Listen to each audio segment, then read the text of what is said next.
हमें अपना अधिकार, दिल्ली के लोगों को अपना अधिकार पाने में 8 साल लग गए, लेकिन मोदी जी को 8 दिन लगे। 11 मई को सुप्रीम कोर्ट का ऑर्डर आया और 19 मई को प्रधानमंत्री जी ने अध्यादेश पारित करके सुप्रीम कोर्ट के ऑर्डर को कैंसिल कर दिया, पलट दिया। मोदी सरकार ने एक नोटिफिकेशन जारी करके हमारी सारी शक्तियां छीन ली। ब्यूरोक्रेट्स के ऊपर जो कंट्रोल होता है एक चुनी हुई सरकार का, अफसरशाही के ऊपर, ऑफिसर्स की ट्रांसफर पोस्टिंग, कोई ऑफिसर काम ना करे तो उसकी डिसिप्लिनरी प्रोसीडिंग्स, गलत काम करे, भ्रष्टाचार करे उसके खिलाफ एक्शन, नई पोस्ट क्रिएट करना, रेगुलराइजेशन करना, ये सारी जितनी भी शक्तियां थी वो सारी शक्तियां उन्होंने एक नोटिफिकेशन जारी करके छीन ली दिल्ली सरकार से, आम आदमी पार्टी की सरकार से। यही दिखाता है कि उनके नमस्कार। सबसे पहले मैं अखिलेश यादव जी का तहे दिल से शुक्रिया अदा करना चाहता हूं, उनका, उनके साथियों का, जो उन्होंने आज इतनी गर्मजोशी के साथ हमारा स्वागत किया, हम लोगों को मिलने का समय दिया। अभी उनके साथ काफी लंबी बातचीत हुई। बातचीत का विषय आप लोग जानते ही हैं कि दिल्ली के लोगों ने बहुत लंबा संघर्ष करके, दिल्ली के लोग वोट डालते हैं, वोट डाल के एक सरकार चुनते हैं और उम्मीद करते हैं कि वो सरकार उनके स्वतंत्र है। सरकार बनी और मई के महीने में मात्र 3 महीने बाद मोदी सरकार ने एक नोटिफिकेशन जारी करके हमारी सारी शक्तियां छीन ली।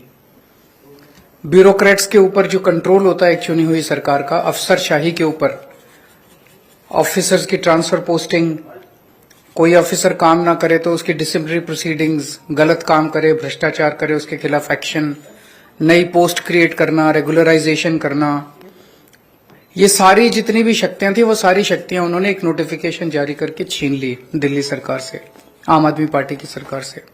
उसके बावजूद हमने काफी काम किया और इतना काम किया कि अगली बार फिर हम भारी बहुमत से जीते। 70 में से 62 सीट आई हम लोगों की।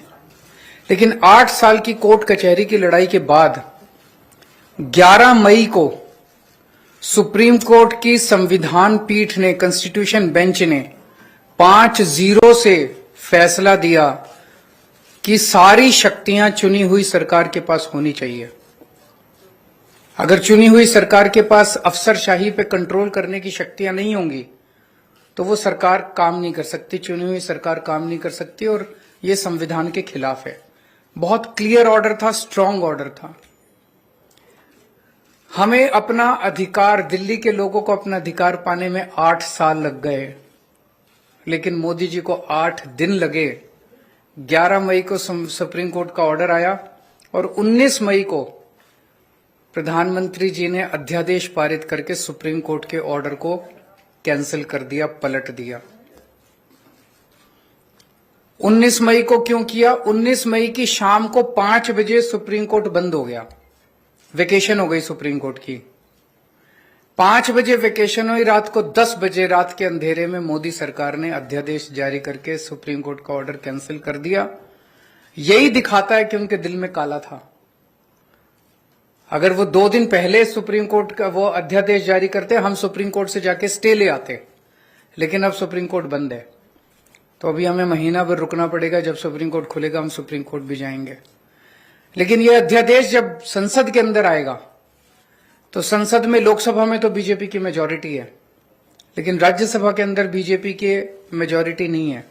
238 में से 93 केवल बीजेपी के हैं। तो अगर सारी नॉन बीजेपी पार्टियां मिल जाएं तो इस अध्यादेश को हराया जा सकता है, इसे गिराया जा सकता है। और अगर ये अध्यादेश गिर गया तो आप ये मान के चलिए कि 2024 का सेमीफाइनल हो जाएगा। राज्यसभा के अंदर अगर इनका अध्यादेश बिल नहीं बन पाता और हार जाता है, पूरे देश में बहुत स्ट्रांग मैसेज जाएगा कि मोदी सरकार दोबारा नहीं आ रही है। मेरी अभी इसमें काफी विस्तार से चर्चा हुई माननीय अखिलेश जी से, और मैं तहे दिल से उनका शुक्रिया अदा करता हूं। दिल्ली के लोगों की तरफ से, दिल्ली के 2 करोड़ लोगों की तरफ से अखिलेश जी का और उनकी समाजवादी पार्टी का मैं शुक्रिया अदा करता हूं कि उन्होंने हमें पूरा आश्वासन दिया है कि राज्यसभा के अंदर जब आएगा तो पूरे समर्थन करेंगे दिल्ली वालों का और इसका विरोध करेंगे। मैं अब अखिलेश जी से रिक्वेस्ट करूंगा कि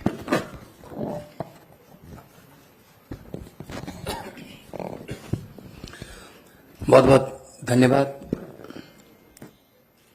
समाजवादी पार्टी के अध्यक्ष और मेरे साथ लोकसभा में 2019 से मेरे साथी रहे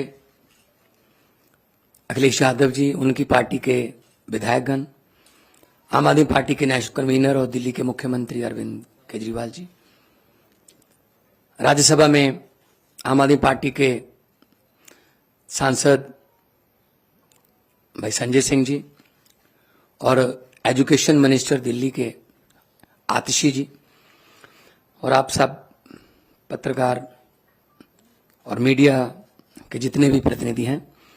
जैसा कि अरविंद जी ने कहा, ये लड़ाई सिर्फ दिल्ली के लोगों की नहीं है, ये लड़ाई 140 करोड़ लोगों के अधिकारों को बचाने की है।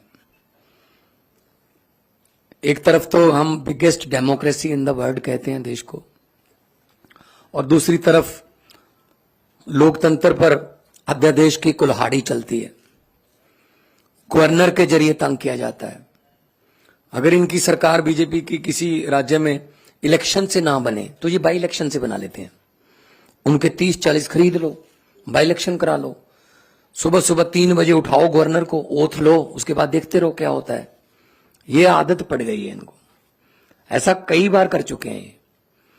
और गवर्नर्स को ऑर्डर है, अगर 2-3 दिन उन्होंने चुनी हुई सरकार को तंग नहीं किया तो फिर फोन आता है कि आपको किसके लिए भेजा है वहां पे, आप तंग क्यों नहीं कर रहे इलेक्टेड गवर्नमेंट को। तो इलेक्टेड और सिलेक्टेड में फर्क जो है वो देश को करना है। दिल्ली के लोग भी उसी तरह से वोट डालते हैं जैसे यूपी के डालते हैं, पंजाब के डालते हैं। दिल्ली के लोगों, दिल्ली के मंत्री भी वही संविधान की ओथ लेते हैं, दिल्ली के मंत्री, दिल्ली के मुख्यमंत्री वही संविधान को फॉलो करते हैं। पंजाब में भी वही होता है। और दिल्ली देश का दिल है, वहां दिल्ली में मूल निवासी जो है दिल्ली में पूरे देश के हैं। यूपी से बहुत से लोग हैं दिल्ली में, पंजाबी बहुत हैं दिल्ली में, कर्नाटका से बहुत लोग हैं दिल्ली में, महाराष्ट्र से हैं, आंध्रा से हैं, उड़ीसा से, बंगाल से, देश के हर हिस्से से लोग दिल्ली में रहते हैं। तो इसका मतलब इन्होंने पूरे देश पर कुल्हाड़ी चलाई है। चलो ये तो एलजी कर रखा है कि फुल स्टेट नहीं है, एलजी वहां पे सरकार रहेगी। फुल स्टेट को कौन सा काम करने देते हैं। मैं अपनी एग्जांपल देता हूं, पंजाब में 117 में से 92 हमारे विधायक हैं, और हमने इस बार बजट सेशन बुलाने के लिए राज्यपाल को पत्र लिखा। उन्होंने कहा जी मैं बजट सेशन बुलाने के लिए आपको इजाजत नहीं दूंगा, पहले आप मेरा ये काम करिए, ये काम करिए। तो हम सुप्रीम कोर्ट गए, सुप्रीम कोर्ट ने कहा कि आपको बजट सेशन बुलाने के लिए इजाजत देनी पड़ेगी। उसके बाद कहा राज्यपाल ने कि जो भाषण मुझे लिख के दिया है, जो विधानसभा में पढ़ना होता है, कहता उसमें मैं माई गवर्नमेंट नहीं कहूंगा। तो जी हम फिर सुप्रीम कोर्ट गए जी, तो सुप्रीम कोर्ट ने कहा you have to read it word by word. मतलब अगर राज्यपाल ये कह रहा है किसी स्टेट का कि ये मेरी गवर्नमेंट नहीं है, तो किसकी गवर्नमेंट है फिर पंजाब में। ये राज्य भवन जो है ये बीजेपी के हेडक्वार्टर बन चुके, और जो राज्यपाल हैं नॉन बीजेपी स्टेट्स के वो स्टार कैंपेनर बन गए हैं बीजेपी के। तो ऐसा पहले अखिलेश जी, उनकी सरकारें भी झेल चुकी हैं। ऐसा किसी भी प्रदेश के लिए अध्यादेश आ सकता है कि जी बस आप खत्म हम शुरू। तो ये लोकतंत्र कहां गया। अभी अमेरिका के जो व्हाइट हाउस के एक बुला रहे थे, वो कह रहे थे भारत में लोकतंत्र जीवित है। वो व्हाइट हाउस से कह रहे थे, यहां बुलाने की जरूरत है उनको। जिस दिन ट्रंप जी आए थे, उनकी पत्नी ने कहा मैंने दिल्ली के स्कूल देखने हैं, सरकारी स्कूल। तब स्कूल कौन से दिखाए गए, केजरीवाल वाले, एमसीडी वाले नहीं दिखाए गए, क्योंकि उनको पता था क्या हाल चाल। तो ऐसे मतलब आप सबको साथ लेके चलिए, सबका साथ सबका विकास। जो जहां चुना गया है उसकी साथ दो। सेंट्रल सरकार के पास शक्तियां हैं, वो राज्यों के अधिकार क्यों छीन रहे हैं? हमारा आरडीएफ का पैसा नहीं दिया अभी तक, हमारा जीएसटी रोक रखा है अभी तक, हमारा नेशनल हेल्थ मिशन का पैसा रोक लेते हैं, हम ये पैसे नहीं देंगे, ये नहीं देंगे, ये नहीं देंगे। ये सरकारें चलती हैं ऐसे क्या? तो ये बहुत ही फेडरल स्ट्रक्चर के लिए बहुत खतरनाक है।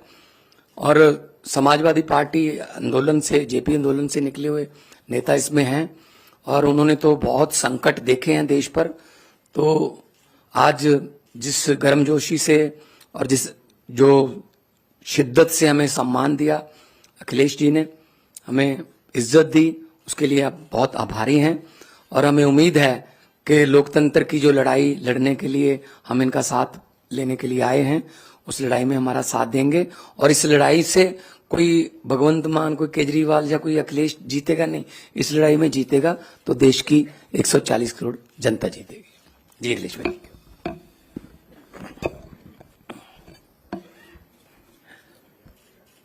दिल्ली के मुख्यमंत्री अरविंद केजरीवाल जी, पंजाब के मुख्यमंत्री मान साहब, मैं सबसे पहले उनका स्वागत करता हूं और उनका धन्यवाद और आभार भी प्रकट करता हूं। मैं उनको भरोसा दिलाता हूं कि दिल्ली का अध्यादेश जो आया है वो एंटी डेमोक्रेटिक है। इस ऑर्डिनेंस की जो सोच है वो एंटी डेमोक्रेटिक है। मैं आपको भरोसा दिलाता हूं कि समाजवादी पार्टी का पूरा साथ आपके साथ है। साथ ही साथ जो आप अच्छा काम कर रहे हैं शिक्षा के क्षेत्र में, स्वास्थ्य के क्षेत्र में, वो भारतीय जनता पार्टी को रास नहीं आ रहा। अच्छे काम को बिगाड़ने का काम देश में अगर कोई काम कर रहा है तो वो भारतीय जनता पार्टी है। और आपके अच्छे काम को और अच्छी सोच को देख करके घबरा रहे हैं। उन्हें लग रहा है कि दिल्ली की जनता कहीं 7 बटे सन्नाटा न कर दे बीजेपी को, इसलिए आपके खिलाफ ये ऑर्डिनेंस लाया है। मैं आपका सहयोग करूंगा, साथ दूंगा। हमारे जितने भी सदस्य हैं वो आपके साथ होंगे। Thank you. बहुत धन्यवाद आपका।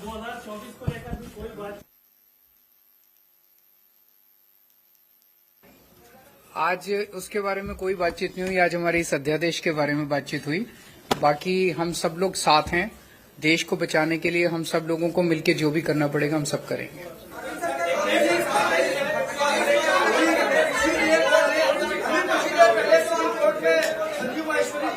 अभी अरविंद सर, आपसे एक सवाल है कि उत्तर प्रदेश में कानून व्यवस्था को लेकर ये सवाल है कि थोड़ी देर पहले ही कोर्ट में एक हत्या हो गई है, 2 लोगों की उसमें जान चली गई है। इसके पहले आप मत पूछिए, आप मत पूछिए, आप आपसे मत पूछिए। देखिए, आप भी वही पूछ रहे हैं, आप भी वही पूछ रहे हैं। अगर समाजवादी पार्टी कुछ कह देगी तो कहेंगे कि समाजवादियों ने मरवा दिया। बहुत धन्यवाद आपका। ये बात आप समझते हो, इसलिए मुझे बोलना नहीं है। आइए।